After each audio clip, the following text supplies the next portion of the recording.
Two 12-year-olds, Chisholm and Amoka, grew up like siblings in ABA. The compound in ABA, Nigeria was always full of life. Children's laughter rang out as they chased each other around the dusty courtyard, women gossiped in groups while cooking, and the air was filled with the scent of fried plantains and roasted corn from street vendors outside the gates. Among the families who lived there, two women stood out, Mama Kelechi and Mama Ngozi. Their homes were side by side, and their friendship was as close as that of sisters. Yet, in many ways, they were opposites. Mama Kelechi believed in strict rules and discipline. She corrected her daughter Amoka with sharp words, sometimes with a cane if needed. Mama Ngozi, on the other hand, was soft-spoken and gentle with her son Chisholm, rarely raising her voice. Despite their differences, they shared everything: food, stories, and even business advice, as both were hardworking traders at the main market. Their children, Chisholm and Amoka, were 12 years old and had grown up together like siblings. They shared secrets, played endless games under the big mango tree in the middle of the compound, and studied together every evening. It was rare to see one without the other, and their laughter often echoed late into the night. One evening, during dinner, Chisholm suddenly put down his spoon and looked at his mother seriously. "Mama, please. I need a smartphone. All my classmates have one. I feel left out." Mama Ngozi froze mid-bite and stared at him. "A smartphone? At your age? Chisholm, don't you think you're too young for that kind of responsibility?" "But Mama," he pleaded, "it's not just for games. I can use it to study too." His wide, hopeful eyes glistened as he tried to convince her. Ngozi sighed, torn between worry and sympathy. She knew times were changing. Children were growing faster, exposed to technology in ways their generation never was. After a moment's silence, she finally said, "If you can come first in your class this term, I'll buy you one. But only if you prove you deserve it." Chisholm's face lit up instantly, his excitement bubbling over. "I will, Mama. I promise you, I'll make you proud." From that evening, something shifted in the boy. He spent less time playing in the courtyard and more hours bent over his books. Even Amoka noticed the change, often teasing him as they worked on their homework together.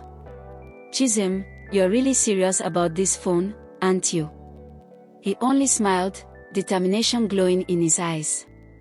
For him, the challenge had become more than just about the phone, it was about proving himself.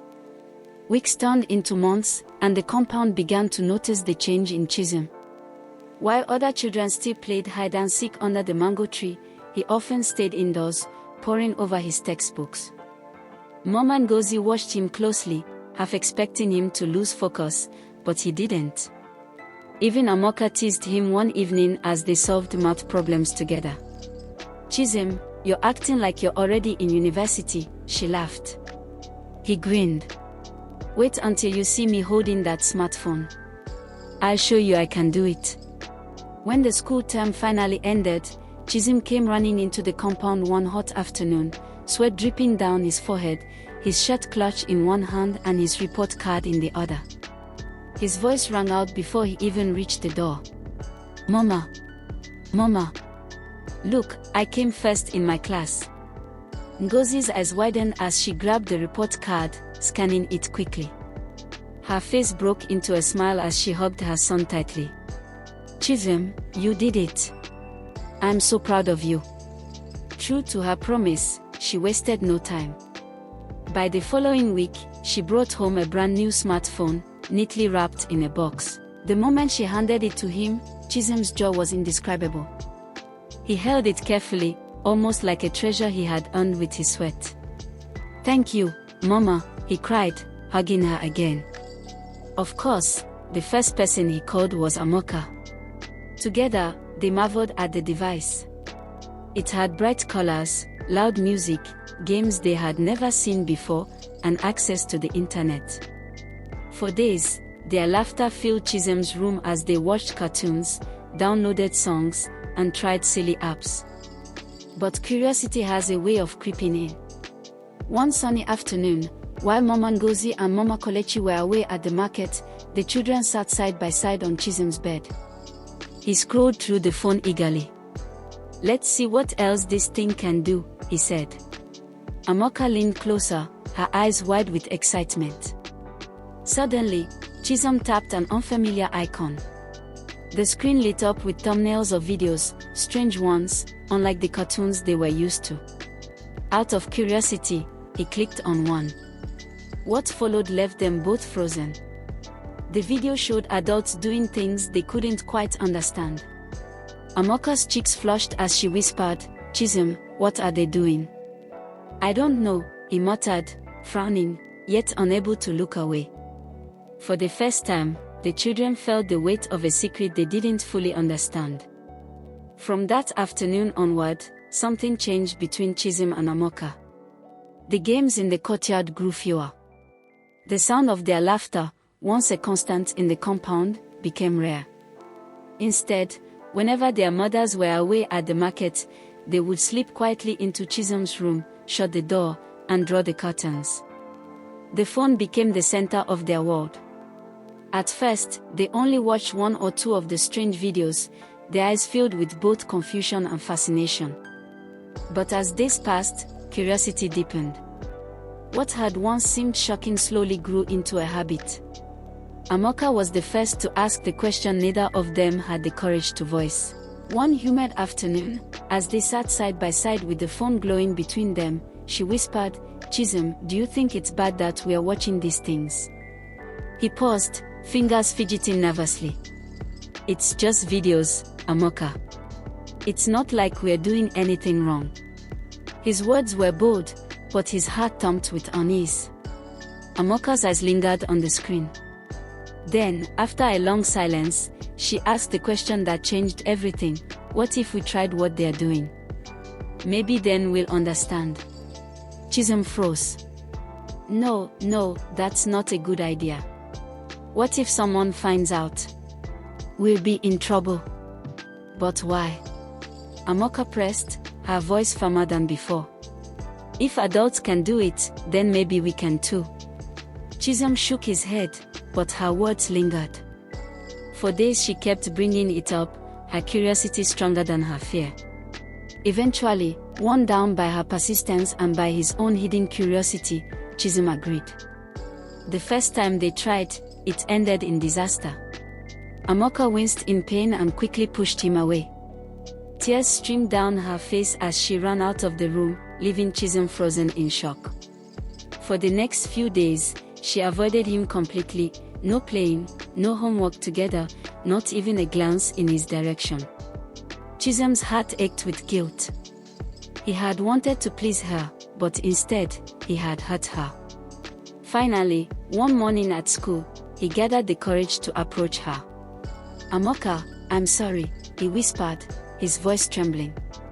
"I shouldn't have agreed." She hesitated, her eyes softening.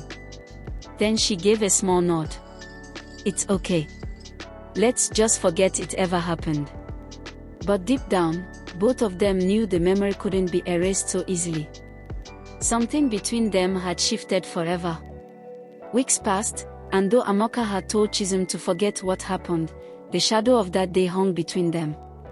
They laughed less, spoke in hushed tones, and spent more time locked away with the phone. The curiosity that had once frightened them still burned quietly, unspoken yet alive. The plan was simple. Their mothers were usually at the market until evening, so the compound stayed quiet in the afternoons.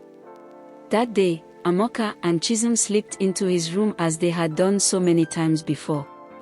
The curtains were drawn, the phone rested on the bed, and the door was locked tight. Chisom's hands trembled slightly as he picked up the phone. "Are you sure about this?" he asked again, his voice low. Amoka nodded quickly. "We'll be fine. No one will find out." But just as they were about to begin, the sound of the front door opening froze them in place. "Chisom, are you home?" Mama Ngozi's voice rang out. Chisom's face went pale. Amoka gasped, clutching his arm. The locked door betrayed them. Ngozi's footsteps grew closer. "Why is this door locked?" she demanded, knocking firmly. "Open this door at once." The children scrambled to hide the phone, their hearts thudding like drums. Chisholm unlocked the door slowly. His mother's sharp eyes darted between their guilty faces. Something was wrong. "What's going on here?" she asked, her voice hard.